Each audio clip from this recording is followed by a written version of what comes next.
जब भी हम घर का फिनिशिंग आइटम की बात करते हैं तो ऐसे वक्त में सबसे इंपॉर्टेंट पॉइंट में से एक आता है, वो होता है आपके घर का फ्लोरिंग। तो आपको किस टाइप की फ्लोरिंग लगानी है और कौन कौन से पॉइंट के बारे में जानकारी लेनी है, इसके बारे में हम देखेंगे। जब भी आप घर की फ्लोरिंग चॉइस करने वाले हो तो उससे पहले कुछ चीजों की जानकारी अगर आपको हो तो डेफिनेटली आपकी जो फ्लोरिंग है वो दिखने में बहुत ज्यादा खूबसूरत दिख सकती है।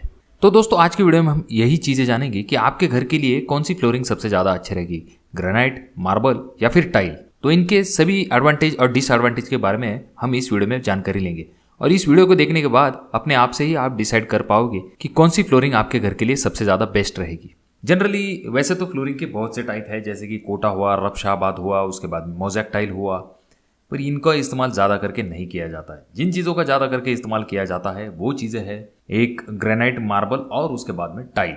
इन तीनों चीज़ों का इस्तेमाल घर के लिए बहुत ज़्यादा किया जाता है। इनमें से भी हाल फिलहाल में ग्रेनाइट और टाइल इन दोनों का ज़्यादा इस्तेमाल बढ़ चुका है।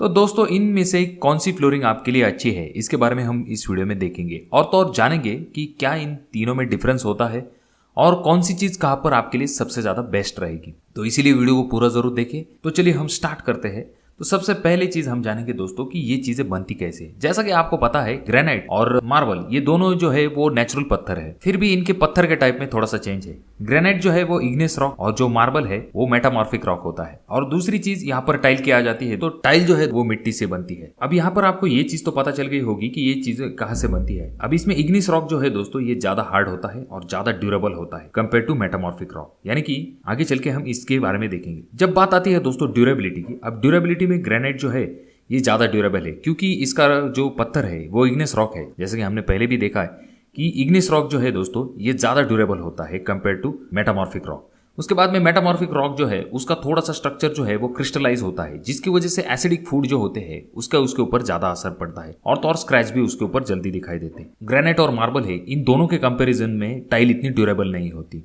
अब इन तीनों के लाइफ के बारे में बात करेंगे। तो लाइफ की अगर हम बात करते हैं तो ग्रेनाइट की सबसे ज्यादा लाइफ होगी, उसके बाद में जो है मार्बल और उसके बाद में टाइल। अब दोस्तों मार्बल का और ग्रेनाइट में, इन दोनों में जो एसिडिक फूड होते हैं उसका मार्बल पे ज्यादा इफेक्ट होता है, ग्रेनाइट पे इसका कोई ज्यादा इफेक्ट नहीं होता है। इसीलिए खास करके किचन काउंटर टॉप के लिए आपको ग्रेनाइट रेकमेंड किया जाता है। अब सबसे मेन पॉइंट जिसके बारे में आपको सबसे ज्यादा जानना जरूरी होता है, जो कि होता है कॉस्ट। अब यहाँ पर कॉस्ट में सबसे ज्यादा अगर किसी चीज का कॉस्ट आता है तो वो होता है ग्रेनाइट, जो कि 100 रुपए से लेकर 150 रुपए पर स्क्वायर फीट के हिसाब से हम कंसिडर कर सकते हैं। उसके बाद में मार्बल जो है उसे 80 रुपए से लेकर 100 रुपए पर स्क्वायर फीट के हिसाब से हम मान के चलेंगे। उसके बाद में टाइल जो है, टाइल में हम 30 रुपए से लेकर 35 रुपए पर स्क्वायर फीट का रेट पकड़ के चल सकते हैं। अब देखिए दोस्तों ये जो रेट है ये टोटली डिपेंड होते हैं आप किस तरह के टाइल्स लेते हो, यानी कि कुछ टाइल के रेट जो है वो ग्रेनाइट से भी ज्यादा हो सकते हैं, मार्बल की भी रेट कम या फिर ज्यादा होते हैं। अब ये चीजें डिपेंड होती है कि आप कौन से क्वालिटी का मटेरियल लेते हो, पर हमने जो जनरल मटेरियल इस्तेमाल किया जाता है उसका कॉस्ट के बारे में देखा है। अब यहाँ पर आप क्लियरली देख सकते हैं दोस्तों कि ग्रेनाइट का रेट सबसे ज्यादा है, उससे थोड़ा कम आ जाता है आपके मार्बल का और उससे कम आ जाता है आपके टाइल का। कॉस्ट का एक एग्जांपल देखेंगे। अगर 1000 स्क्वायर फीट की आपको फ्लोरिंग बिठानी है तो ऐसे वक्त अगर आपका ग्रेनाइट 150 रुपए स्क्वायर फीट का है तो ऐसे वक्त में आपको खर्च आ जाता है 1.5 लाख रुपए तक। और वहीं पर अगर आपको 35 रुपए स्क्वायर फीट वाले अगर टाइल बिठाएंगे आप 1000 स्क्वायर फीट के लिए तो आपको खर्च आएगा 35,000 रुपए तक। तो देखा दोस्तों आपने, खर्च लगभग 1 लाख रुपए से ज्यादा आ जाता है आपको ग्रेनाइट में। तो इसीलिए कॉस्ट का जो डिफरेंस है वो बहुत ज्यादा बड़ा है, तो ये चीज हो जाती है। उसके बाद में जो लेबर कॉस्ट है दोस्तों, ये लेबर कॉस्ट मार्बल और ग्रेनाइट जो है इन दोनों का ज्यादा होता है कंपेयर टू टाइल।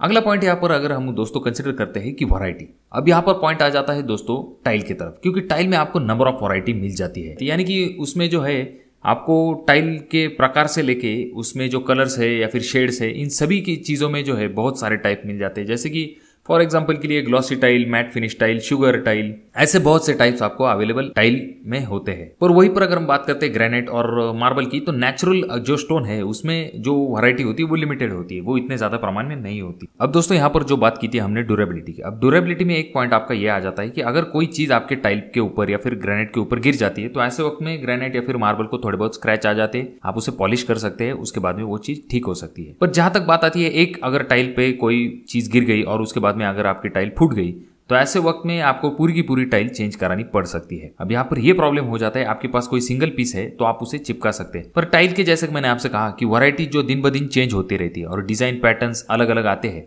इस वजह से आपने जो अपने घर के लिए टाइल बिठा के रखी है वो टाइल मार्केट में मिलना बहुत ज्यादा मुश्किल हो सकता है।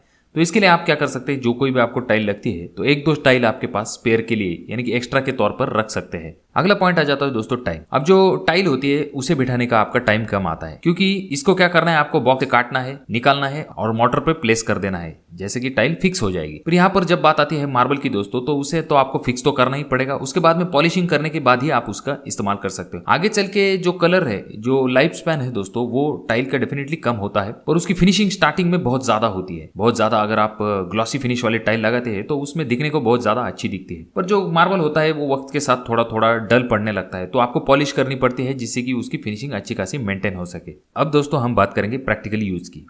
अब देखिए दोस्तों, सबसे ज्यादा किसी चीज का इस्तेमाल किया जाता है फ्लोरिंग के लिए, तो वो किया जाता है आपके टाइल का, क्योंकि इसको वर्क कम लगता है, उसके बाद में जो कॉस्ट है वो भी कम लगता है, और इसकी वैरायटी बहुत ज्यादा अवेलेबल होने की वजह से टाइल का बहुत ज्यादा इस्तेमाल किया जाता है, और ये जनरल सभी घरों में होता है।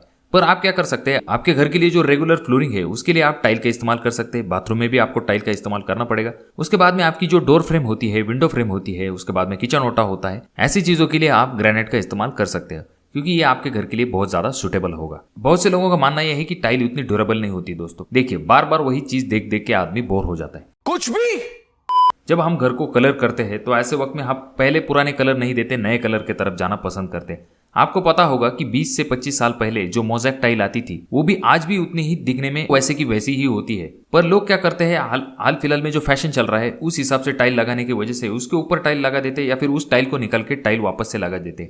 इससे आपको ये चीज पता चलेगी कि बार बार वही चीजें देखने से आपको बोरियत हो सकती है। अगर आप क्लासिक लुक वाला घर चाहते हैं तो डेफिनेटली आप मार्बल की तरफ जा सकते हैं, और अगर आप उन चीज़ों को मेंटेन रख सकते हैं तो कर सकते हैं। पर अगर आप 20-25 साल बाद टाइल बदलना आपके लिए कोई ज़्यादा मुश्किल भरी बात नहीं होगी। पर दोस्तों, अगर आपको मॉडर्न लुक चाहिए तो ऐसे वक्त में आप टाइल की तरफ जा सकते हो। हालांकि आप 10-20 साल बाद जब स्टाइल चेंज हो जाएगा, ऐसे वक्त में आप टाइल चेंज भी करा सकते हो, क्योंकि आपने पहले से ही ज़्यादा पैसा नहीं दिया होता। पर अगर आपने मार्बल लगाया है और ऐसे वक्त में अगर आगे चल के आप उसे चेंज करने वाले हो, तो ऐसे वक्त में आपको कॉस्ट तो पहले से ही ज़्यादा लगा था, आगे चल के उसका भी कॉस्ट बढ़ जाएगा। पर इतने पैसे खर्च करने के बाद चेंज करने को आदमी का दिल नहीं करता। तो इन चीज़ों को आपको ध्यान में रखना है दोस्तों। तो टाइल आपके यहाँ पर बहुत ही अच्छा ऑप्शन हो जाता है। उसके बाद में अगर आप चाहते तो विंडो फ्रेम, डोर फ्रेम, और जैसे कि मैंने आपसे कहा कि स्क्रैच रेजिस्टेंट, एसिड रेजिस्टेंट होने की वजह से आप ग्रेनाइट का इस्तेमाल किचन में कर सकते हैं, जो कि आपके लिए एक अच्छा विकल्प साबित हो सकता है। अब दोस्तों, यहाँ पर बाथरूम में आप किसी भी प्रकार के ग्रेनाइट का इस्तेमाल नहीं कर सकते। बाथरूम में आपको खास करके एंटी स्किड टाइल का इस्तेमाल करना है। एक्चुअल में जो ग्रेनाइट और मार्बल के पैटर्न्स होते हैं उन्हें मैच करना भी थोड़ा सा ज्यादा मुश्किल काम हो जाता है। आजकल टाइल कुछ इस टाइप की भी मिलती है दोस्तों, जिसमें ग्रेनाइट और मार्बल जैसी डिजाइन दी जाती है, जिससे कि एक अच्छा खासा लुक आपका मेंटेन हो सकता है। तो अगर आप घर के लिए फ्लोरिंग लगाते समय सही विकल्प का इस्तेमाल करेंगे तो डेफिनेटली में आगे चल के आपको भविष्य में पछताना नहीं पड़ेगा। तो दोस्तों, ये था आज का वीडियो। मैं आशा करता हूँ कि इस वीडियो से आपके डाउट्स क्लियर हो गए होंगे, और आप अपने घर के लिए क्या लगवाना पसंद करेंगे कमेंट बॉक्स में कमेंट जरूर कीजिए। वीडियो अगर आपको अच्छी लगी हो तो जरूर इसे लाइक कर दीजिए। अभी तक आपने चैनल को सब्सक्राइब नहीं किया दोस्तों तो कैसे चलेगा, चैनल को जरूर सब्सक्राइब कीजिए, और ये वीडियो आपको बहुत ज्यादा ही अच्छी लगी हो तो जरूर इसे शेयर कीजिए। तो मैं मिलूंगा आपको अगली वीडियो में, तब तक के लिए धन्यवाद।